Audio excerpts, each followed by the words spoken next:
I mean, I hate Christmas music. Does that make me a sociopath? No, it means that you are, I think, a Scrooge. Scrooge? Yeah. Hey guys, welcome back. Two Brothers Off Script. I'm Jerry. I'm Ryan. And we are here to talk about Christmas. We've just got, a few days left. Yeah. I have been working like crazy. I work at a place where we send a lot of stuff to a lot of people for Christmas. You are Santa Claus and or the elves to many, many people around this great country and the rest of the world. You bring a smile to a lot of people. I had go ahead. Well, I was going to say I actually had an incident tonight right before I came over here to shoot, and we got a package delivered to the wrong address. It showed up at our house, did not have our address on it, had a name similar to our name, okay, and it was to the wrong place. So you're in the system. Yeah, so we're in the system, and I'm like, I feel. First of all, the kids open it, right? You know, like, let's put that stuff back. I think that might have happened to us one time. We got something. No, but it was from the previous residence, I believe. Yeah, so we get this package, and I'm like, we gotta make sure this gets back. Yeah. And especially because I'm so focused on making sure everybody else gets their packages, I'm like, okay, we gotta make sure this gets back. And I didn't want to be like weird about it. I didn't want to be like go up and like knock on the person's door and be like, hey, I got your stuff here, you know. You're going to be the guy that everybody sees on the news stealing packages off porches and stuff. Yeah, it's weird. So what's wrong with you people? I dropped it off. On their porch tonight before I came over. I didn't knock on the door. I did not ask for recognition. Just dropped off a ripped open package. Well, I wouldn't even try to tape like, it back up, have the stuff all hanging out, just throw it. Why is it Look, Christmas is a happy time, all right? That's just the way it is. It's supposed to be happy. It's supposed to be. I like Christmas music. You don't like Christmas music? Not really. I think that it's the fact that as soon as Thanksgiving's over, I mean, you can be running through the Walmart on Black Friday trying to find that thing for Christmas, and Christmas music will start playing. Boom. Like I just finished my turkey 14 minutes ago because Black Friday now starts at 6:22 p.m. The night before on Thanksgiving. Heck, don't go for seconds. I feel that's got to be cheating somehow. How is it not Black Friday 10 hours before the day of Friday starts? Because in our society now, the definition of something is not the definition anymore. It's pretty much if someone has an idea. That's a deep topic. Well, it is, but I mean, we're now extending the sale. Black Friday all month. Like, how does that work? It doesn't work. Language doesn't matter anymore, and this is a completely different subject, but I've been thinking a lot about this. I feel like there's a lot of passion behind this particular subject. Language doesn't matter anymore! Grammatically correctness, being grammatically correct doesn't matter anymore, and it comes with this. You say something, I say something back. You agree with me in the sentence by saying, no, yeah. It follows a lot. No, yeah. No, yeah. Like, you stop somebody in what they're saying with no, and then you follow and then you agree with them. And then you continue on to the same subject line that they're talking about. Pay attention, people. This is a destruction of our society. That's it, right there. No, yeah, is going to kill us all. It's how they write the code. I don't know. The Matrix is broken. So, wait. All right. People would say something like... No, I agree with this, though. You just did it. Oh, I did it. Yeah. I did it. You're stuck. You're in the loop. I'm in the Matrix. I agree. You're the only one. I agree that Highlander. It doesn't make sense for the Black Friday to last all month. Okay? It does not make sense. It's on sale. Period. Now, you can call the sale the Black Friday sale, but it's not on Friday. It's because the banks are closed. Sure. Because it's a holiday. I don't know. So we're talking about Christmas. We're talking about having a good time. All right, so if you don't like Christmas music in general, is there a song that annoys you less? Like a song that you would teach your kid. What would you sing for Christmas? If you had to sing a Christmas song, what would you pick? Aim that egg at that caroler, take him out. something like that. I don't know. Aim that egg at that caroler. Yeah, it's a Call of Duty reference or something. I don't know. Wow. Maybe it's the holiday pack. I think I wouldn't. To answer seriously, like, I wouldn't teach my kid the Christmas music. Rudolph the Red-Nosed Reindeer. Nope. I teach the girls Rudolph the Red-Nosed Reindeer. Why? They're getting it. They don't need to be taught. That's the problem. They're inundated. It's in their face. Getting day one. They are getting it. Not by you. Didn't matter. It's coming at them from all sides. Well, that's true. You're on the internet, you're going to see it. You go to school, you're not going to see it because we can't celebrate any sort of holiday whatsoever because somehow it's a religious infringement upon society. But there's a lot of it's a deep topics national here. holiday called Christmas, and we're supposed to enjoy it. And if I wish you a Merry Christmas, it's not Merry meant Christmas to be, back. hey, you're a heathen, you shouldn't be here. I don't sense it any doesn't matter judgment. the color of your skin, the religion. I hope that you do Merry not. Christmas. Yes, Merry Christmas. I hope you don't feel offended by that, because if you do, you're wrong to feel offended. Yep. I'm not supposed to say to people that they're wrong to have feelings, and you can have the feeling, but you're wrong to be offended. There is inflection, though. You got to remember where you put the emphasis. Where? You know? Where do you put it? Merry Christmas, is like really offensive. It is? Yeah. If you say it like that, you have too much emphasis on the T. Merry Christmas, That would be offensive to somebody. Oh, so if you say it with a S. Yeah. Christmas. Yeah. With So no T. If you say, I thought the T was silent anyway. it is. We're back to the grammatically correct. Oh, you're saying Where you emphasize the word. so when they say Maybe it was Merry Christmas originally. I have no idea. That doesn't I make don't any know. sense.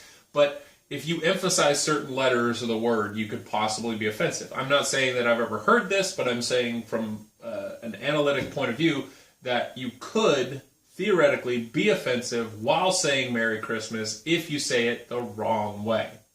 But merry, have fun, Christmas, it's a day, it's a holiday, founders, whoever, I don't know the history, I don't really bother it with It's it been because around it for a doesn't long time. exist anymore It's been around in the same sense. well, Christmas has been around longer than the United States has been around.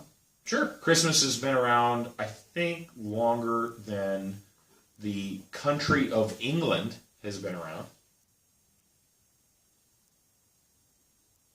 Okay. So I think it's pretty old. It's pretty old. And it's in multiple countries under multiple names, and multiple figures are representative of this holiday season, and they're all under the umbrella of one holiday that we all celebrate worldwide. Somebody out there is getting a present on the 25th. Some people celebrate it on different days. Yeah, you've got, we were learning about our next adoption is from China. We were learning Chinese New Year's a big deal. It's in January, or the month we call January. And, yeah, it's a big deal, but it's presents. But who comes over here and says, you know what? Not today. We're Not having Christmas today. in my house. So Christmas tradition things. I want to throw out there my favorite Christmas tradition thing right now. It's not the food for me. It's not the food. We started building the gingerbread houses, but we didn't want to actually make gingerbread because that's a pain. So I got graham crackers and frosting. And graham crackers and frosting make houses that taste good. Right. And you can cover them with candy. And Kill the diet. My wife has beat me consistently for the last 3 years on creativity, looks, and style on her house. There's a phone number you can call when you're being abused. I'm not being abused. I'm being beat. Artistically. Artistically. Our parents called it a spanking for our benefit, but I'd still say we were getting beat. Lord. Some of the things we did and deserved, but hey, What do you think? What do you think for you though is maybe a Christmas tradition that you think? Because I guess I tend to think this way. Like I think about, all right, I have kids now. I have a family. I want to create these traditions. The family, for the most part, lives pretty far away from us. I would say, for the most part, and so we kind of are in a spot where we can create our own traditions, our own things that are important. So like our kids have gotten a stocking. They get a stocking. It's got stuff in it. Is it a new stocking all the time? Same stocking. Their stocking with their name on it? It's just we have a collection of like, I don't know how many kids we have. We have a collection of those, that many.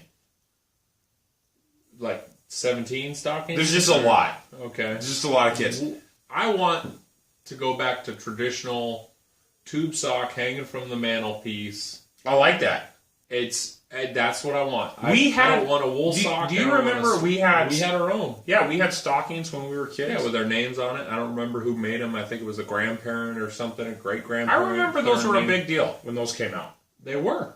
That was like it was a special thing to have your own stocking. I honestly don't remember the kind of things that I got in my stocking. No, but you remember you remember the stocking itself. Yes. Sewn names, little things were on. It had little, like, I don't know, knickknacks, little things. It was a memorable experience to get your stocking with your stuffers, and your stocking stuffers now are, I don't know, dollar store items, or maybe a cell phone if you buy the 14 phone with $1 a month plan, overage, something rather, don't go out of data thing. I don't have that problem. I use a different service. It's very good. But what for you are traditions that you want to kind of make at Christmas? So, let's throw it out there. Let's start at the beginning. All right. Everybody has three at the beginning. How close after Thanksgiving? That's a big question. Well, I was going to start day back. After. There was a star, and then three wise men, and Jesus. You're way back. I'm going way back. So from that point, we get to today, because sometime later. I think that's from SpongeBob. I don't know.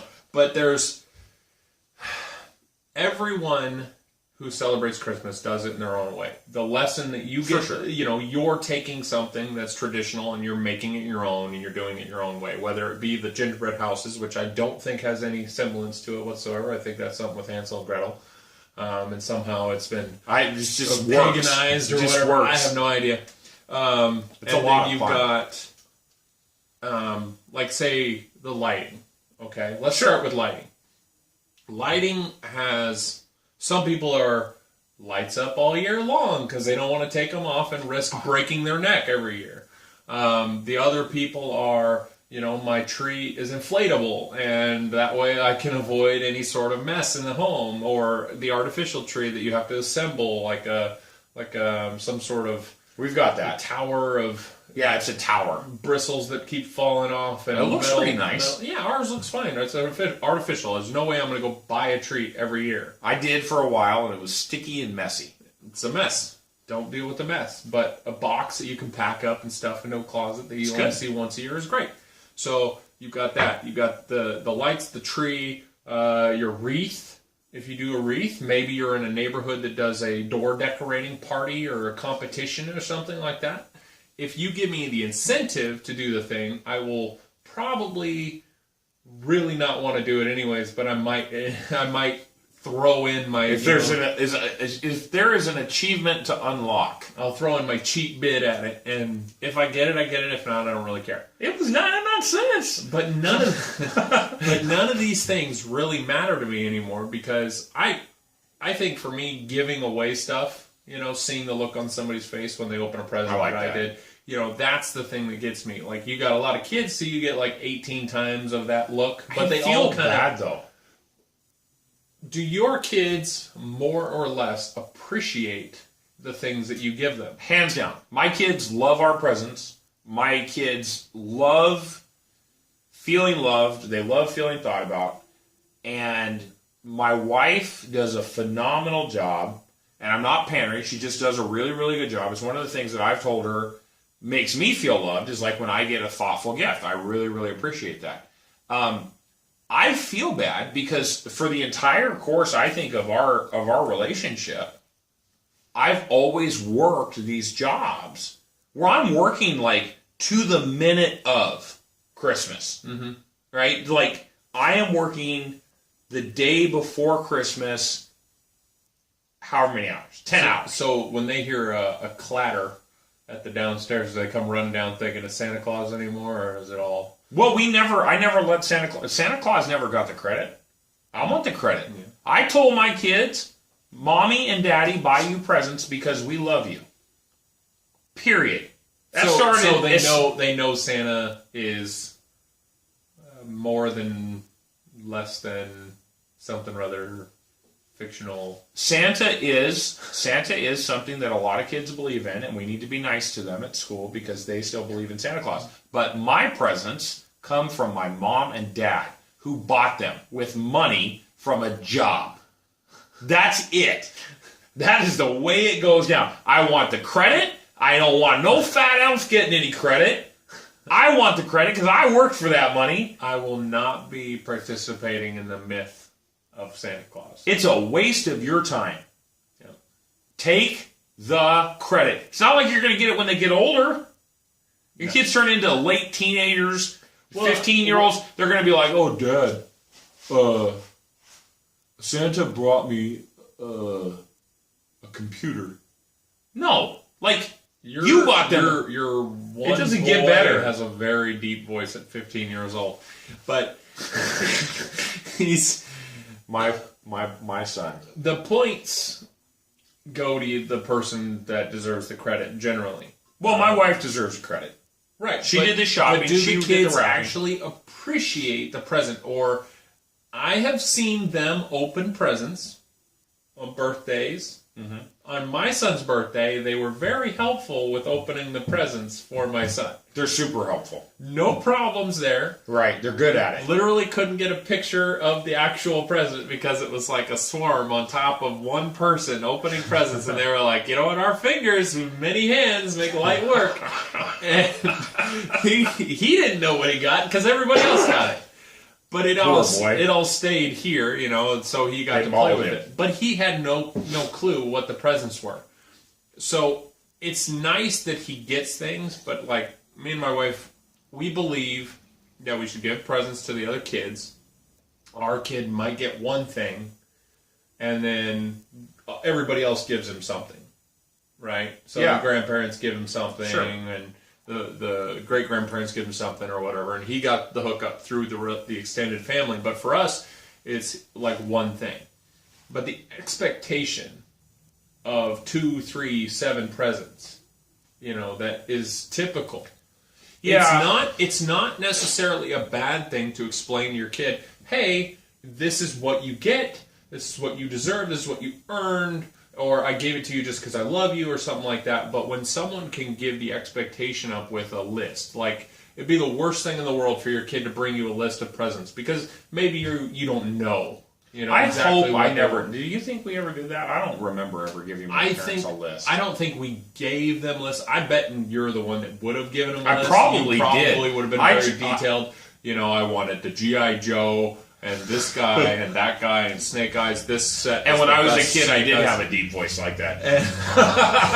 And it would be a very, very I tried to negotiate a list and stuff like that. Labor contract. Labor contract with my dad.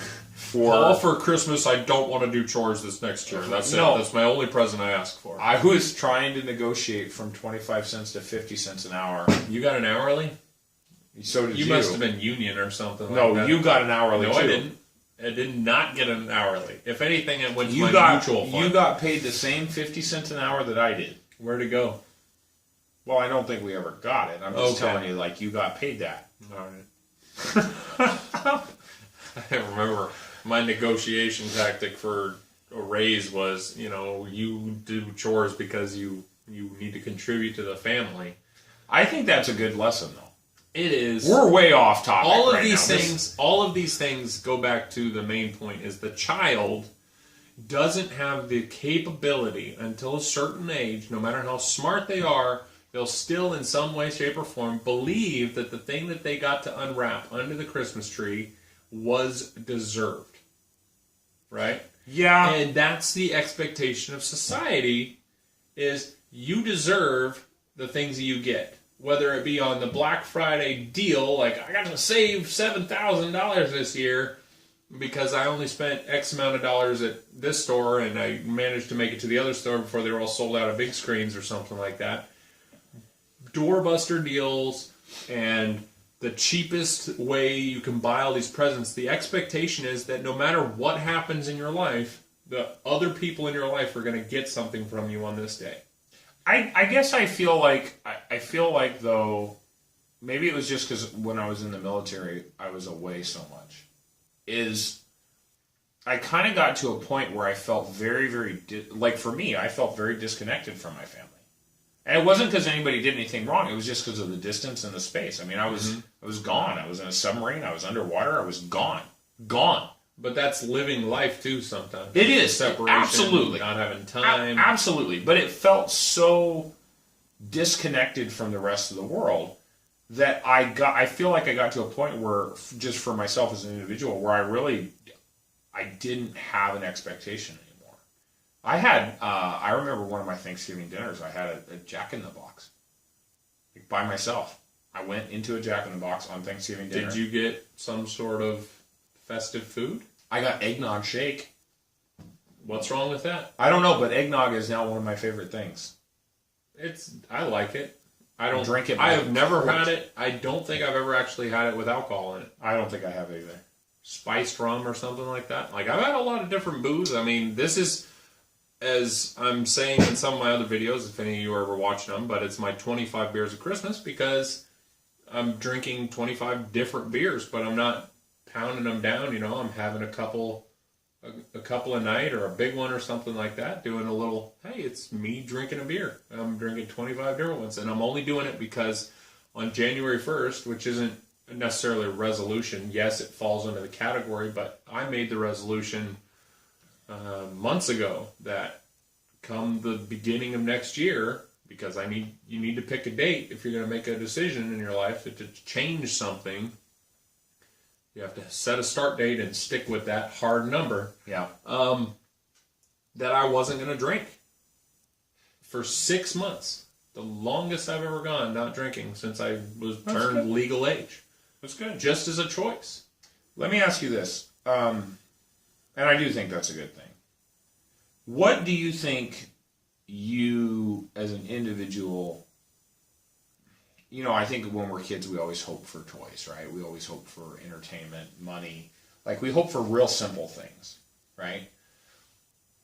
I hope now for Christmas, like, I see kind of what you described. I hope I see my kids happy, feeling blessed. I hope I feel like my wife feels happy, you know, on these holidays when we're having family time together. What do you hope for if you say, you know, I'm hoping for things for myself, or I'm hoping for experiences for myself, or I'm hoping for emotions for myself? What do you hope for in that kind of a situation when we're coming? In that situation, it's primarily just that everybody's happy. Yeah. But where, like, you get credit for the toys, where that happiness comes from is important. You know, the expectation that toys will bring joy, but they only bring joy for the moment. Like, I remember playing with toys as a kid. They break, and then they were done, and I didn't care about them. I never had any sort of emotional connection to the toy. All I did was hope and want for more. And if I didn't get enough, maybe I was a little bratty and wanted something more and more and more because I saw somebody else have it.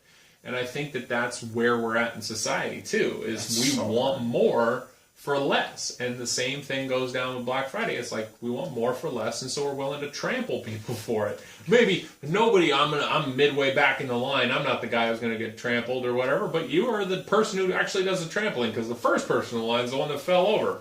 Fail. Do some squats, people. So, but let me ask, though, like, I get what you're saying, right? We want people to be happy, and that's it. That's why you throw the big I think dinner. that's it, right? That's why you get the presents for the person. Like I said, my expectation is that the smile that's going to come on somebody's face when they get the thing they didn't ask for. More than that is when they get the thing they didn't ask for. But you made the intuition to give them something, or you decided that was the thing that they were going to want, and that was what's going to make them happy. And that's why most people, I think, get 10 or 12 gifts, is because it's like, one of these is going to be a winner, you know? And then that translates into other things going,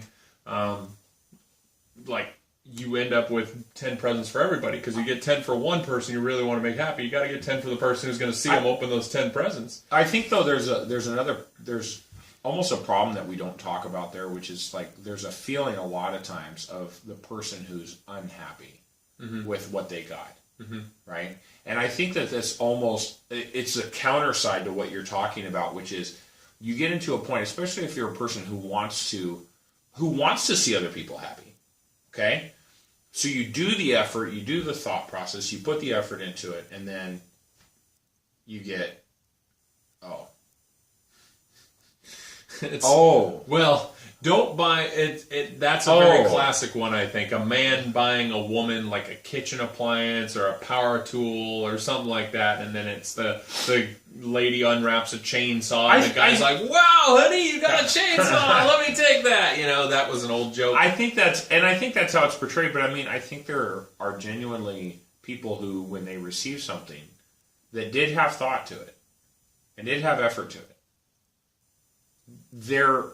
they're unable to have gratitude because you put an expectation on what's inside that paper. It's just like a person who sees the lotto ticket going up to 500 million and they say, you know what, this is the time. This is the one. This is the one. I'm going to win, everybody. And you know what's going to happen when I win? Everybody's getting pedicures or whatever Oprah would say. I don't know. Everybody gets a car. But that thing has always, if I ever won the lotto, the first thing that I've ever said, and it's so annoying to my wife because I say it and it basically takes all the fun and fantasy out of it, is if I ever win the lotto, the first thing I'm going to do is I'm going to pay off every single debt I have. And I'm going to invest smartly with the rest of the money. That's super annoying because it takes the fantasy away. It does take the fun. So you see that square box and you think of all the things in your life that you see commercials where you might have gone, oh, that's kind of cool. I'd like that smartphone, that smart watch, that smart car, that smart socks, the smart floor, the smart dishwasher. But man, my fridge has a TV on it where I can see what's inside of my fridge. Open the door! Sorry. Walk through Home Depot too many times. You put that space, you fill that box with all of your expectations and your hopes because no one is happy waiting. No one in this day and age is satisfied unless the thing that they dreamed up is inside of that box. Yeah. And then it's the next box and the next bag, and this one's got enough. Oh, there's a bulge over here. That might be. This one rattles. What's that?